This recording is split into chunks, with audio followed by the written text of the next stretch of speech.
E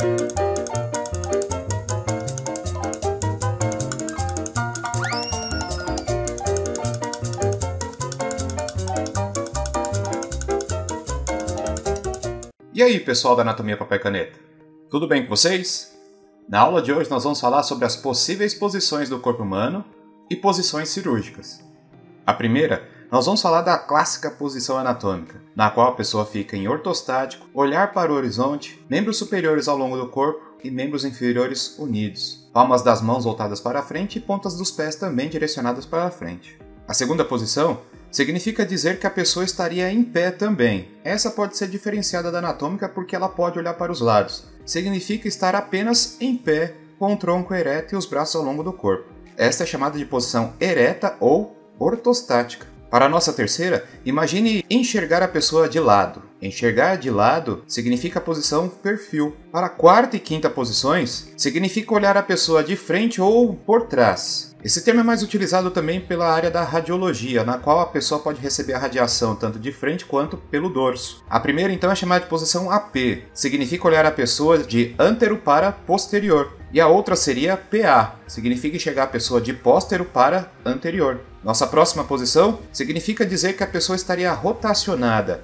ela estaria angulada. Pode ser usada para a radiologia, mas também pode ser usada para as outras áreas da saúde. Essa é chamada de posição oblíqua. Nossa sétima posição significa comparar os lados. Você pode querer observar apenas um lado. Nesse caso, você pode chamar de posição hemilateral, também chamada de homolateral ou ipsilateral. Lembre-se que esses termos são para identificar o mesmo lado do corpo ou de uma mesma estrutura. Comparar o lado contrário significa dizer que é uma posição contralateral.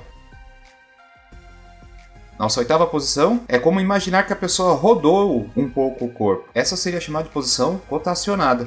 Nossa nona posição é pensar que a pessoa pode estar com o dorso apoiado sim ou não, mas as nádegas têm que estar apoiadas. Essa é a posição sentada. Pode não parecer muito útil essa informação, mas a nossa décima posição é muito parecida. Essa décima posição é utilizada em pacientes que tenham dificuldades respiratórias no momento da alimentação, em pé ou pós-operatório. Essa é a chamada posição de Fowler. Ela pode ser descrita com a cabeceira elevada a 45 graus, neste caso seria denominado semi-Fowler, ou a cabeceira elevada a 90 graus, nesse caso seria descrito como Fowler alta, quadril flexionado e membros inferiores totalmente estendidos.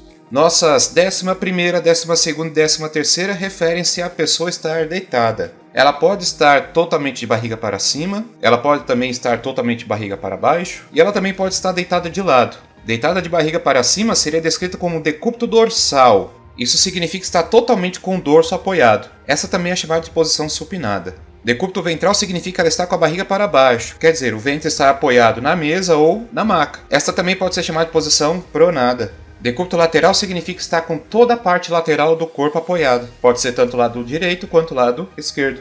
Muito parecido com decúbitos, porém cabeça estando um pouco mais baixo que o nível dos pés. Essa é a posição de Trendelenburg. Também é utilizada para casos de cirurgias de órgãos pélvicos, estados de choque e laparotomia de abdômen inferior. Agora, reparou que Trendelenburg significa o apoio, quer dizer a mesa estar angulada? Se ela for angulada ao contrário, quer dizer cabeça a um nível mais alto que os pés, é chamada de posição de Trendelenburg invertida ou próclive. Essa também é utilizada para casos de cirurgia, mas no caso de cabeça, pescoço, procedimentos ginecológicos, pois ela reduz o fluxo sanguíneo nessas áreas. A 16ª talvez seja a mais desconfortável possível. Esta é a qual o paciente fica deitado com os quadris flexionados e elevados e a cabeça e os pés para baixo. Esta posição também é utilizada para a cirurgia renal. À medida que aumenta o ângulo costo-vertebral, permite ao cirurgião ter acesso ideal aos rins. Esta é a posição de Kraske, de Page ou canivete. Nossa 17ª posição é um tipo de decúbito ventral com tórax e coxas flexionados, levantando o assento, apoiando-se os joelhos e cotovelos. É geralmente utilizada para exames de reto e próstata. Essa é chamada de posição genopeitoral. A 18ª posição é similar ao decúbito lateral, porém o peso do paciente fica sobre o osso ilíaco, húmero e clavícula. Ele fica também angulado, como se fosse obliquado, mas ele estaria deitado. Essa é chamada de posição de Sims. Nossas 19ª e 20ª posições são muito parecidas.